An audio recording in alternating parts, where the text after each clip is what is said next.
9वें episode की starting में हमें दिखाया जाता है कि ये सब सेकंड वर्ल्ड के लिए निकल रहे होते हैं, पर रात बहुत ज़्यादा हो चुकी थी। तो पांजी को नींद आती है और ग्लोरी बोलता है कि अब हमें कहीं रुक के रेस्ट कर लेना चाहिए। तब सुप्रीम गाय बोलते हैं कि हमें आसपास कोई कैंप ढूंढ लेना चाहिए, पर तभी पांजी अंदर से फिर से सुजुका की आत्मा आ जाती है और वो बोलती है कि मुझे नहाना है और मुझे अच्छे बेड पर सोना है, तो प्लीज़ किसी होटल में चलते हैं।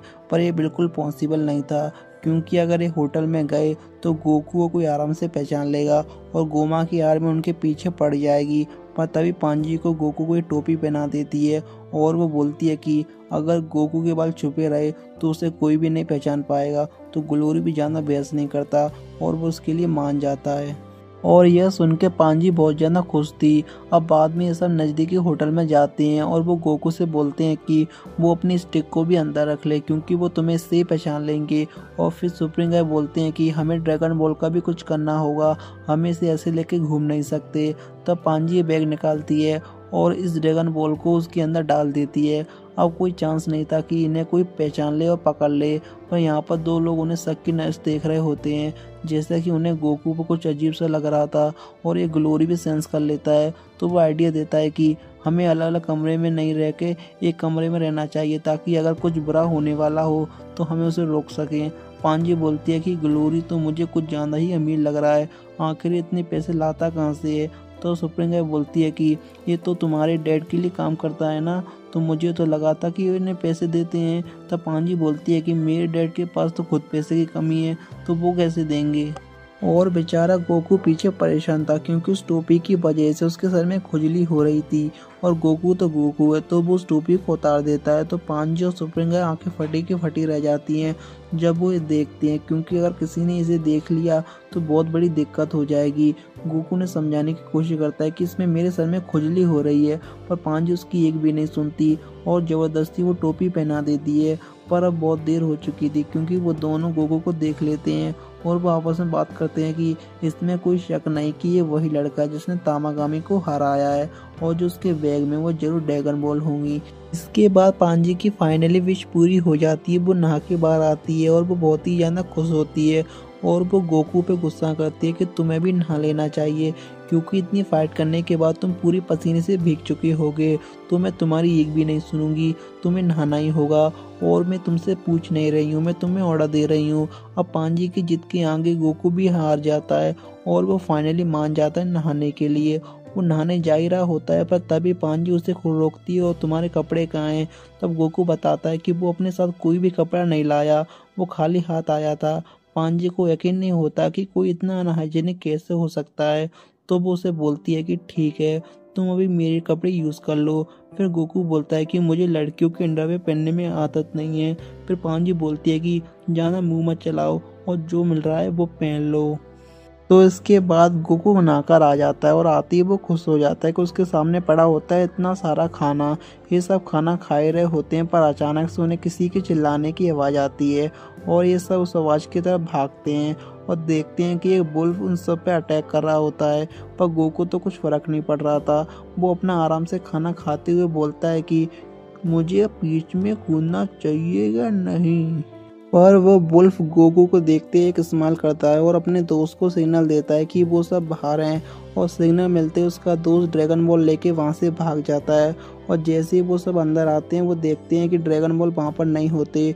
गोकू उसका पीछा करने की कोशिश करता है, पर वो कहीं आसपास होता ही नहीं, जैसे उसको आसमान निकल गया हो। तब वो बताता है कि वो दोनों मिले हुए थे, उस वुल्फ ने हमारा ध्यान भटकाया ताकि ड्रैगन बॉल चुरा सके। पर तभी पांजी स्माइल करती है और बोलती है कि कोई चिंता करने की बात नहीं। सभी को बताती है कि मैंने पहले उस पर ट्रैकर लगा दिया था कि अगर वो फ्यूचर में कभी खो जाए तो हमें उसे आसानी से ट्रैक कर सकें। और सच में शुरू में तो मुझे लगा था कि पांजी एक यूजलेस कैरेक्टर होगी, पर अब मुझे ग्लोरी से भी ज़्यादा पसंद है। फिर वो ऊपर की तरफ पॉइंट करती है कि वो दोनों ऊपर छुपे हुए हैं। फिर हमें उन दोनों चोरों का सीन दिखाया जाता है। वो बोलते हैं कि उन्हें कभी सोचा ही नहीं होगा कि हम यहाँ पर छुपे हुए हैं। और वो ड्रैगन बॉल को देखने लग जाते हैं, क्योंकि ये बहुत ही रेयर थी। पर तभी पीछे से गोकू बोलता है कि इसका कोई फ़ायदा नहीं, क्योंकि अगर तुम्हें इसका यूज़ करना होगा तो तुम्हें 2 ड्रैगन बॉल और चाहिए होंगे। और वो दोनों हैरान थे कि आखिर गोकू यहाँ पर आया कैसे और इन्हें पता क्यों नहीं चला। तो गोकू बिना टाइम वेस्ट किए उन पर अटैक करता है। वो दोनों बचने की तो बहुत कोशिश करते हैं पर वो गोकू की आगे कहाँ जीत पाते।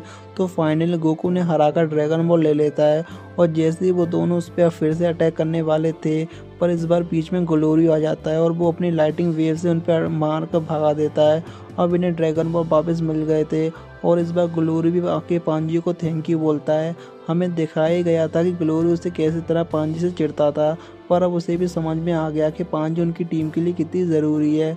फिर कुछ देर बाद पांजी के पास किंग का कॉल आता है और वो बताते हैं कि तुम्हारे दोस्त बापसमा के पास मिलेंगे। तभी सुप्रीम गाय बोलते हैं कि इधर रहने में खतरा है, एक बार चोरी हो चुकी है तो इसका मतलब फिर से हो सकती है, तो हमें एक होटल छोड़कर जंगल में रुकना चाहिए। पर पांजी साफ मना कर देती है। वो बोलती है कि मुझे कीड़े मकोड़ों के बीच में नहीं रहना और वैसे भी हमने इस रूम के इतने पैसे लगाए तो अगर हम इसे छोड़कर चले गए तो सारे पैसे बर्बाद हो जाएंगे। तब गोकू बोलता है कि तुम चिंता मत करो, मैं पूरी रात भर जाकर ड्रैगन बॉल की रक्षा करूंगा, क्योंकि वैसे भी मैं पूरा टाइम प्लेन में सो ही रहा था। इसके बाद सभी आराम से सो जाते हैं और बेचारा गोकू ड्रैगन बॉल की रक्षा कर रहा था। शुरू में वो ट्रेनिंग करके अपना थोड़ा टाइम पास करता है पर फिर भी थोड़ी देर बाद नींद आने लगती है तो वो अपने आप को चांटे भी मारता है ताकि वो सोए ना। वो सब कुछ ट्राई करता है जिससे उसको नींद ना आए पर आखिर में गोकू सो ही जाता है। अब बाकी सब बोलते हैं कि चलो कम से कम ड्रैगन बॉल सही सलामत तो हैं और इसके बाद वो उस होटल से निकल जाते हैं। इस बार ये खुश होते हैं कि इनकी शिप चोरी नहीं हुई थी जैसे कि पिछले एपिसोड में हुई थी। फिर गोकू से पूछता है कि आखिर बापसमा के पास जाने में कितना टाइम लगेगा। तब वो बताते हैं कि इसमें एक दिन लग सकता है। फिर हमें दिखाया जाता है बुल्मा जो कि पूरी तरह से परेशान थी क्योंकि इनकी शिप चोरी हो गई थी। फिर हाइबिस बोलता है कि ये तो हमारे साथ ही खेल गए, ये सिर्फ हमने खुद चुराई थी और इन्होंने हमसे ही शिप चुरा ली। फिर वो वेजिटा की तरफ बोलता है कि ये लोग वही होंगे जिन्हें तुमने पिछली रात मारा था। फिर हमें पिछली रात का सीन दिखाया जाता है जहाँ पर गलती से वेजिटा किसी से टकरा जाता है। वेजिटा आराम से जा ही रहा था पर वो वेजिटा पे अटैक कर देते हैं। वो इस बात से अनजान थे कि यह गोकू की तरह नहीं है जो इन्हें आराम से छोड़ देगा। फिर खैर आज वेजिटा का मूड अच्छा था तो वो बस उनकी 206 हड्डियां तोड़ के वहाँ से चला जाता है और फिर हमें प्रेजेंट का सीन दिखाया जाता है कि उन्हें हमारी शिप चुरा तो ली, अगर वो हमारे हाथ लग गए तो मैं उन्हें छोड़ूंगा नहीं। फिर हाइबिस बोलता है कि मैं प्रिंसेस को कॉल कर दूंगा कि वो हमें यहाँ से पिक कर ले।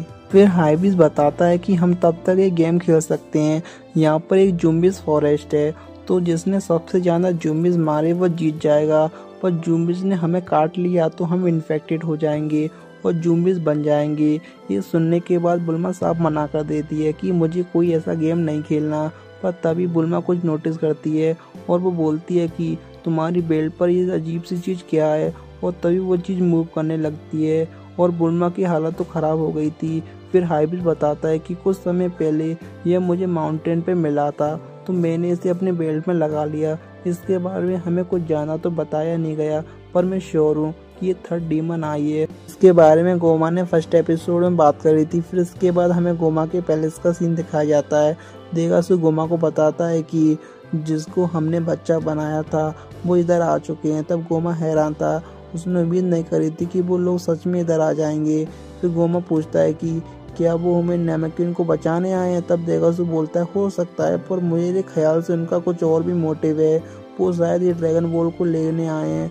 तब गोमा जोर जोर से हंसने लग जाता है कि उन बेवकूफ़ को सच में लगता है कि वो तामाकामी को हरा सकते हैं। तब देगासु नर्वस होकर बोलता है कि उन्हें लगता नहीं, उन्होंने सच में हरा दिया है, उन्होंने कल एक तामाकामी को हरा के ड्रैगन बॉल ले भी ली। तब गोमा और भी गुस्सा हो जाता है क्योंकि तामाकामी को कल हराया और तुम मुझे ये बात अब बता रहे हो। देगासु बताता है कि अब हमें पूरी उम्मीद है कि वो सेकंड बॉल में जाएंगे उस ड्रैगन बॉल को लेने के लिए। तब गोमा बोलता है कि कुछ भी करो पर उनके हाथ वो ड्रैगन बॉल नहीं लगने चाहिए, मैं उन्हें किसी भी कीमत में रोकना होगा। इसके बाद वेजिटा बाकी लोग का सीन दिखाया जाता है और गोकू का वेट करते करते यहाँ पर सुबह से शाम हो चुकी थी पर गोकू वहाँ पर तब भी आ जाता है और वेजिटा बिना किसी हाय हेलो के उस पर चढ़ जाता है और बोलता है कि तुम लेट हो, तुम्हारी वजह से मुझे इतना वेट करना पड़ा। इसके बाद पांजी बुल्मा से मिलती है और बुल्मा अपने साथ वेजिटा और पिगलो को इंट्रोड्यूस करवाती है, पर अब वेजिटा से रहा नहीं जाता और वो बोलता है कि जल्दी चलो उस तामागामी के पास, मुझे भी उससे लड़ना है, मैं तो बोर हो रहा हूँ। पर गोकू साहब मना कर देता है कि इस शिप में इतनी जगह नहीं है कि 4 लोग आ सकें। तब बुल्मा बोलती है कि ऐसा है तो बाकी सामान फेंक दो, वैसे भी हम बच्चे हैं, हमें ज्यादा जगह नहीं चाहिए। तब ग्लोरी भी साहब मना कर देता है कि वो टेंट और खाने का सामान है, उसके बिना वो सर्वाइव नहीं कर सकते। तब पांजी बोलती है कि तुम चिंता मत करो, मैं डैड को कॉल करके बता दूंगी तुम्हें शिप की जरूरत है, और वो वहां से जाने लगते हैं। सुपर गाय उनके लिए बुरा लगता है और वो माफ़ी मांगते हैं कि हम थोड़ी जल्दी में हैं, और गोकू बोलता है कि हम ड्रैगन बॉल लेने के लिए जा रहे हैं, तुम अगर चाहो तो किंग गोमा से लड़ सकते हो। इस पर बुल्मा भड़क जाती है और गोकू को जानते ही रूड हो गया और वो उसे अजीब चढ़ाती है। तब पिकलो बोलता है कि बुल्मा की जगह यहाँ पर केबिटो होना चाहिए था क्योंकि वो टेलीपोर्ट कर सकता है। तब बुल्मा उसकी तरफ गुस्से से देखकर बोलती है कि जरा फिर से रिपीट करना कि तुमने क्या बोला, और पिगलो डर जाता है और वो कुछ नहीं बोलता क्योंकि उसे पिटना नहीं था, और वो सब वहाँ से चले जाते हैं। यह देखकर वेजिटा को बहुत ही ज्यादा गुस्सा आता है क्योंकि उस बेचारे को इतने टाइम पर अर्थ में रहना पड़ा और वो उसे अब अपने साथ लेके भी नहीं जा रहे। पर तभी वो लोग आ जाते हैं जिन्होंने इनका प्लान चुराया था, और ये उनकी सबसे बड़ी गलती थी क्योंकि वेजिटा भी अच्छे मूड में नहीं था। वो लोग बहुत ही ज्यादा होते हैं और सबके पास हथियार होते हैं। ये देखकर वो हाई बीज वहाँ से निकल जाता है और वो बोलता है कि मैं बस एक गाइड हूँ, तुम मुझे इन सब में दूर रखो, मैं तो बस अपने चिप्स खाने जा रहा हूँ। वेजिटा उनसे आराम से पूछता है क्या तुम ही हो वो लोग जिन्होंने हमारी शिप चुराई है? वो रिप्लाई करते हैं कि चुराई है तो क्या कर लोगे? वेजिटा बोलता है कि अच्छा है, मेरा वैसे भी किसी की हड्डियाँ तोड़ने का मन कर रहा है, और हाई बीज आराम से चिप्स खाने लग जाता है। इसके बाद वेजिटा एक एक करके सभी को ठिकाने लगा देता है और उसके साथ उसे जॉइन करता है पिगलो, और वो बस एक पंच में ही सभी दुश्मनों को ढेर कर देते हैं। फिर हाई बीज बोलता है कि मेरे तो चीज भी खत्म नहीं हुए और तुमने फाइट खत्म कर दी, तुम लोग तो सच में कमाल के हो। अब वेजिटा उनसे पूछता है कि चुपचाप बता दो हमारे प्लेन्स किधर छुपाए हैं, और वो बता भी देते हैं कि प्लेन ज्यादा दूर नहीं है। और दूसरी तरफ बुल्मा को रिग्रेट हो रहा था कि वो इधर आई क्यों, उसे ये जगह बिल्कुल भी पसंद नहीं आ रही थी।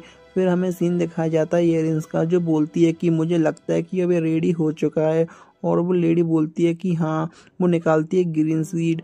फिर लेडी बताती है कि एक टाइम ऐसा था कि मेरे पास बहुत सारे साइबरमैन सीड थे, पर मैंने उसे बाहर की दुनिया में भेज दिया, अब मेरे पास बस 2 ही बचे हैं। इसके बाद लेडी इयरिंग को वो साइबरमैन सीड दे देती है और उसे बोलती है कि इसे ज्यादा नीचे मत दफनाना, बस 5 सेंटीमीटर ही काफ़ी होगा। इयरिंग वैसा ही करती है। वो एक लंबी सांस लेने के बाद उसे सीड को स्पोर्ट में डाल देती है, और उसमें से पानी डालने के बाद शुरू होता है असली खेल। और फाइनली रिवाइव होने वाला था माजिन बू, पर उन्होंने साइबरमैन सीड का यूज करके एक तरह का फ्यूजन करा है और इसका नाम होता है माजिन कू। वह सच में मुझे बिल्कुल भी पसंद नहीं आया, मुझे लगा था इसका लुक कीबोर्डो की तरह होगा और ये फिर उससे भी खतरनाक, पर ये तो पता नहीं इन्होंने क्या ही बना दिया है। इयरिंग उसे बोलती है कि पहले तामागामी के पास जाओ और उसे जाकर ड्रैगन बॉल लेकर आओ। लेडी हैरान थी कि उसे तामागामी ट्राई करना सही रहेगा, क्या होगा अगर ऐसा नहीं कर पाया। तब इयरिंग्स बोलती है कि अगर ये तामागामी को नहीं हरा पाया तो ये मेरे किसी काम का नहीं। और तब माजिन को हंसता है और बोलता है कि मैं समझ गया। और फिर गाइस ये एपिसोड यहीं पर एंड होता है। मिलते हैं नेक्स्ट एपिसोड में। Thank you for watching.